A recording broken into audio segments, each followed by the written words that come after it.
kita kan selalu bilang bahwa dulu produksi kita 1.600, 1,6 juta.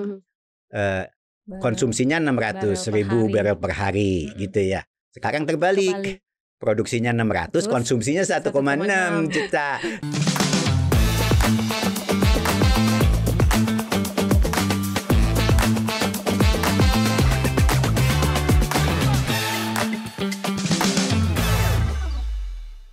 Sobat Cuan, apa kabar? Selamat datang di podcast Cuap Cuan. Hari ini kita ada di Koneksi Konten Energi Seksi. Narasumber aku bersemangat hari ini ya. Aku udah lama banget nih gak bawain koneksi ya. Jadi ternyata udah banyak banget similarity-nya, bukan cuma ekonomi tapi bisa energi gitu ya. Bareng Maria Katarina, Sobat Cuan, dan juga ada Mbak Wilda di sini. Kalau ada Mbak Wilda berarti udah pas banget, ada energi juga ya. Pasti energi gitu ya. Kita akan ngobrolin soal topik energi yang mungkin Sobat Cuan juga harus harus ikutin gitu ya, harus tahu dan harus sadar bahwa semuanya itu akan berefek juga ke kehidupan kita gitu. Karena ke energi ekonomi itu paling dekat sama kita sebenarnya. Bener banget, paling dibutuhkan. Iya, kamu ngecas handphone kan butuh energi. Iya kan. Kamu pergi kerja juga butuh energi ya. Listrik mati, butuh energi. semenit aja udah kalang kabut kan. Benar. Jadi itu ya esensialnya, makanya Sobat Cuan harus tahu. Makanya supaya tahu dan ngerti, dibawalah ahlinya ada di sini. Konten gitu ya. Energi kita akan mendatangkan ahli energi, ahli perlistrikan, perenergian, kita gali ilmunya. Benar. Mahal nih. Mahal, makanya harus dengerin ya Sobat Cuan ya. Hari ini kita, Maria sama Mbak Wilda ini bersama dengan Bapak Widiawan Prawiratmadja, Gubernur Indonesia untuk OPEC 2015 sampai dengan 2016. Apa kabar Pak? Baik, terima kasih udah mengundang. Waduh, sesuai. Gubernur OPEC 2015-2016. Kalau jadi Gubernur OPEC ngapain aja sih Pak?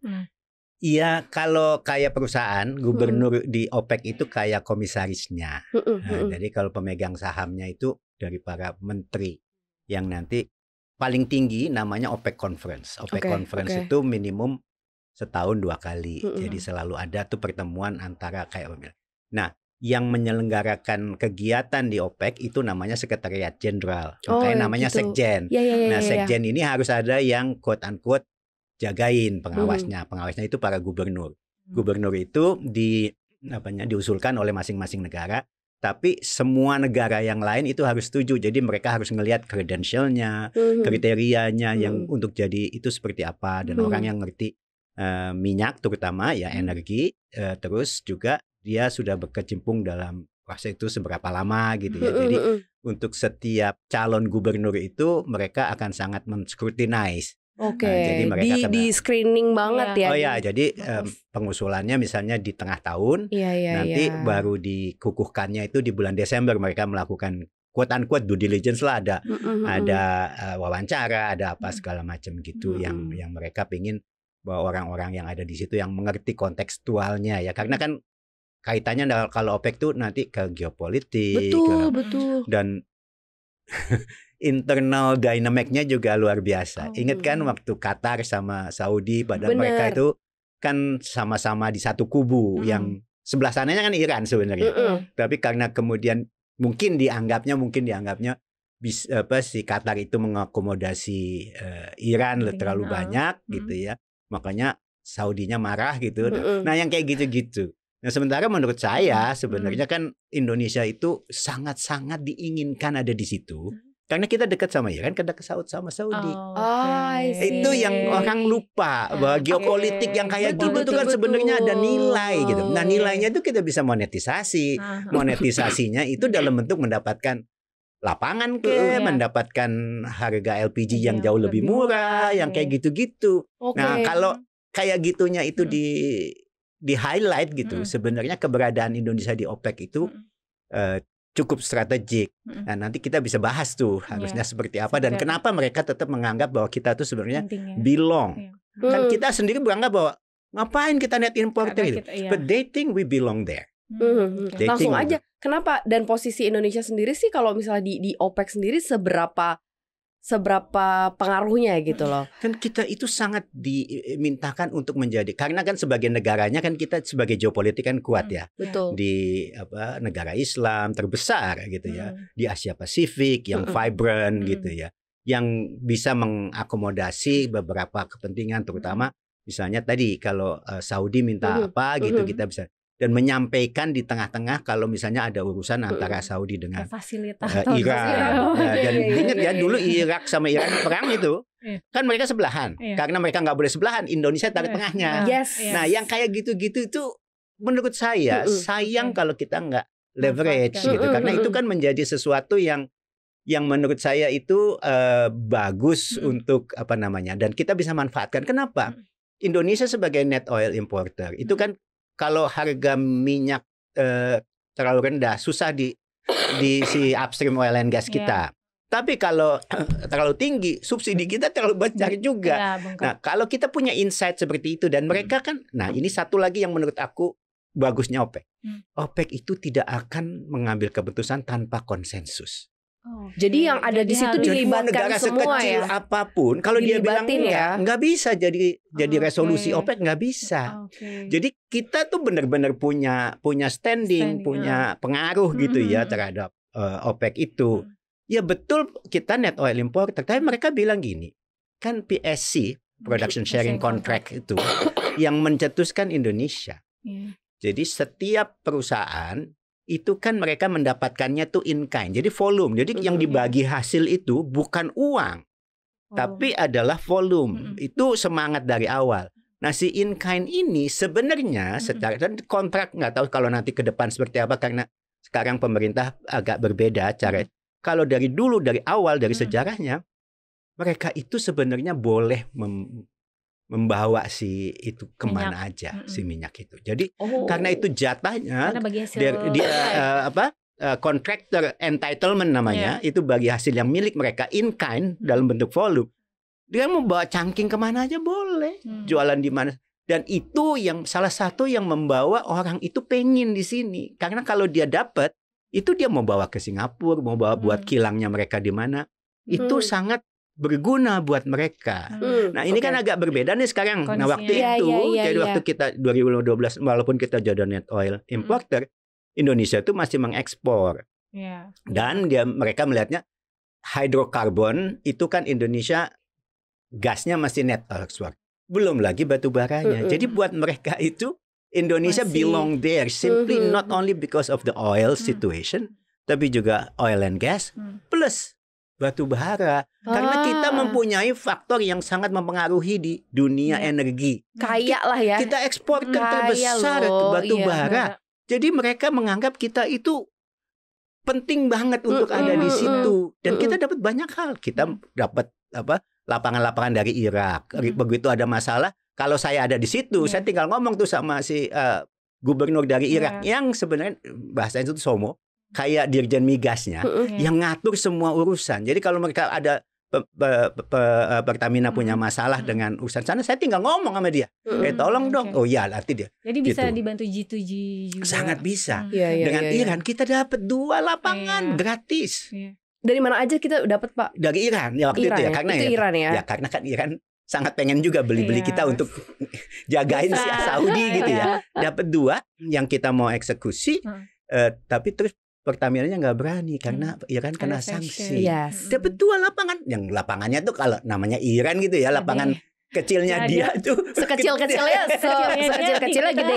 Iya gitu kan. Nah, dapat yang nggak bisa. Terus kita dapat harga impor LPG yang luar biasa karena kita dapat diskon dari harga CP Aramco. CP Aramco itu kan biasanya kalau kita beli CP Aramco sampai ke kita kan plus transportation. Nah, di sini CP Aramco minus $10 waktu itu. Gratis ongkir istilahnya ya. Bahasanya gitu ya. Malah diskon gitu. Nah, kita dapat itu. Kita dapat itu.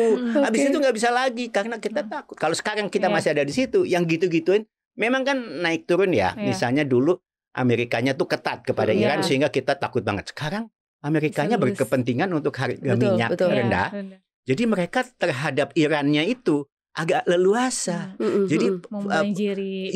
jadi minyak Iran itu ada di mana-mana, walaupun katanya bukan dari Iran. Misalnya nih impor China itu dari Malaysia gede banget, padahal produksinya Malaysia nggak segede itu.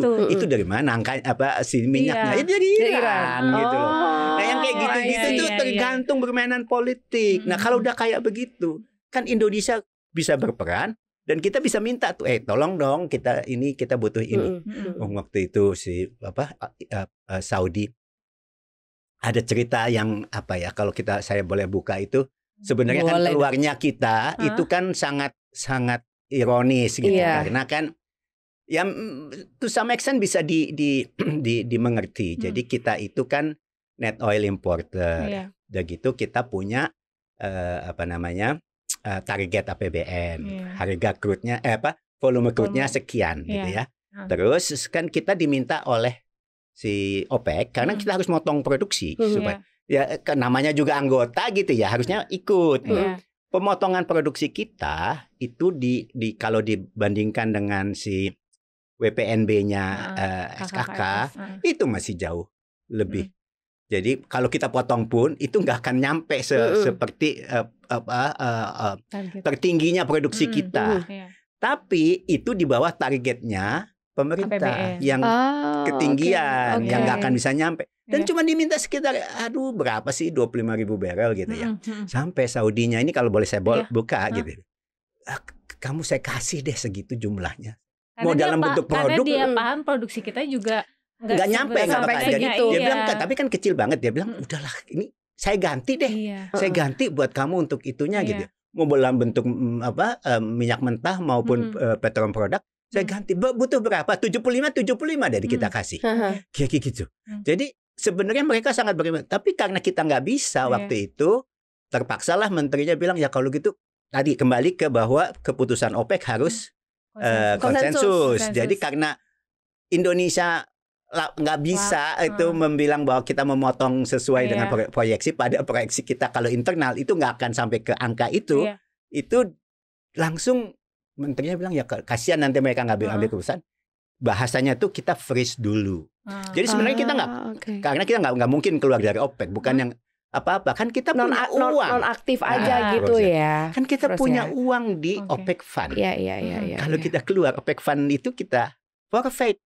Nah ini banyak orang lupa bahwa gubernur Indonesia itu ada dua. Satu di OPEC, satu lagi di OPEC Fund yang nggak pernah terekspos. Nah di situ kalau di OPEC yang mewakili Indonesia kan Menteri SDM. Di sana itu Menteri Keuangan. Gubernurnya yang setara dengan gubernurnya itu Dirjen Anggaran. Mereka sama kayak OPEC. Nah mereka masih tetap ada dan mereka tetap aktif. Jadi Dirjen Anggaran tiap tahun ke sana untuk. Nah yang kayak gitu-gitu tuh orang nggak banyak tahu.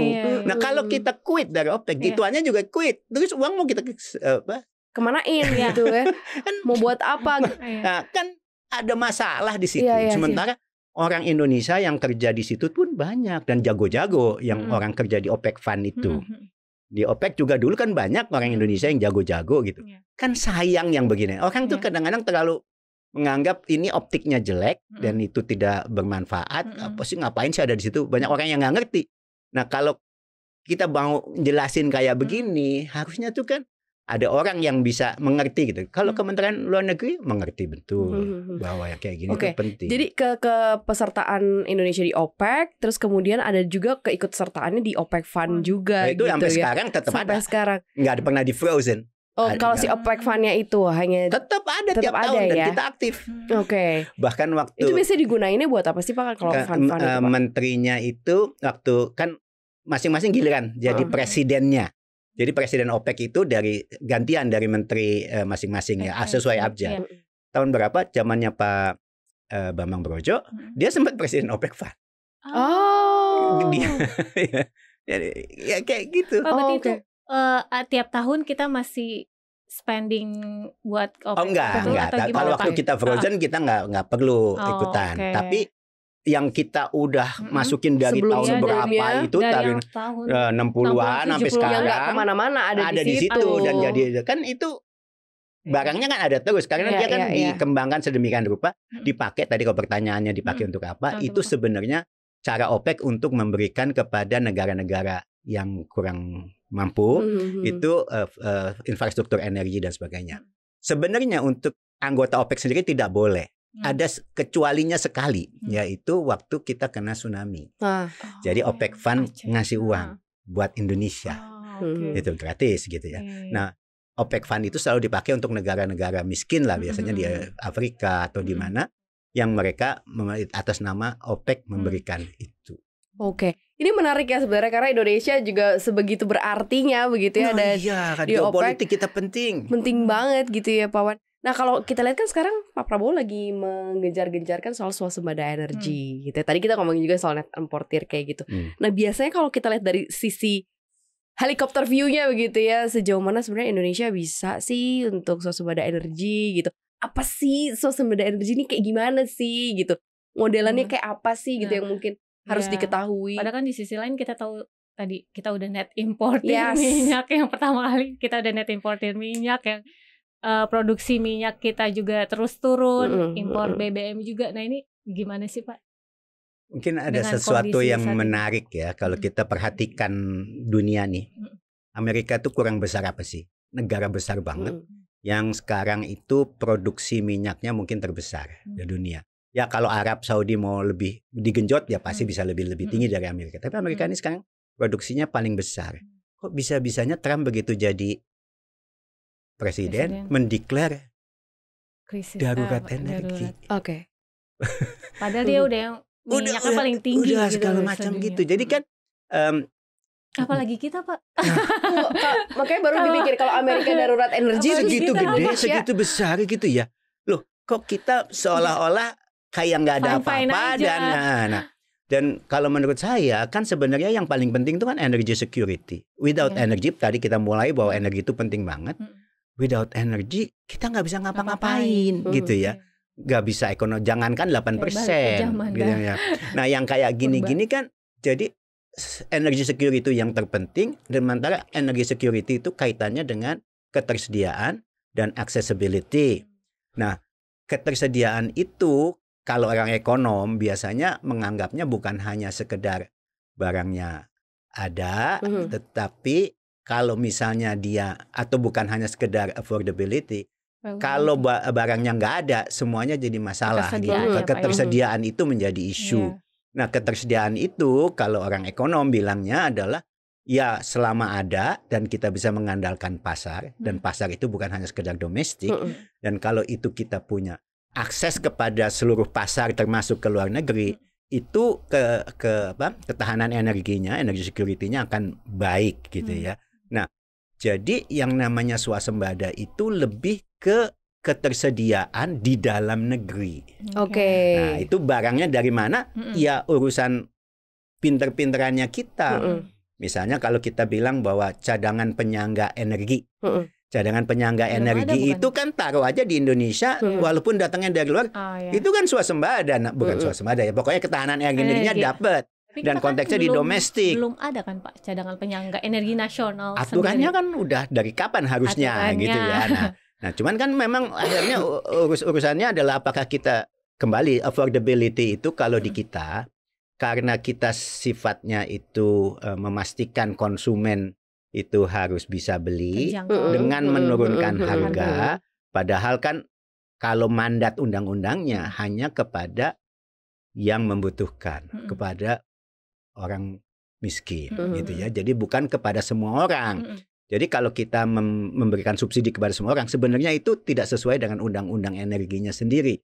Kalau udah kayak begitu kan kita harus memastikan bahwa kalau barang itu ada gitu ya dan nanti subsidinya ke tepat sasaran, itu ketersediaannya yang paling utama harusnya gitu ya. Nah dengan kondisi seperti itu, keberadaan kita di market internasional itu kan salah satu yang memastikan bahwa keberadaan di pasar yang kita bisa akses itu menurut saya ketahanan energi.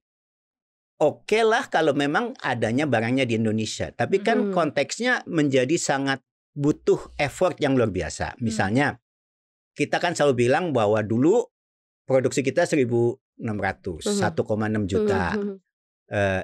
Konsumsinya 600.000 barel per hari gitu ya. Sekarang terbalik. Produksinya 600, konsumsinya 1,6 juta. Nah, itu kan kondisinya supaya ini bisa produksi kita jadi naik kembali, butuh waktu, butuh insentif, butuh iklim investasi yang baik dan sebagainya dan seterusnya.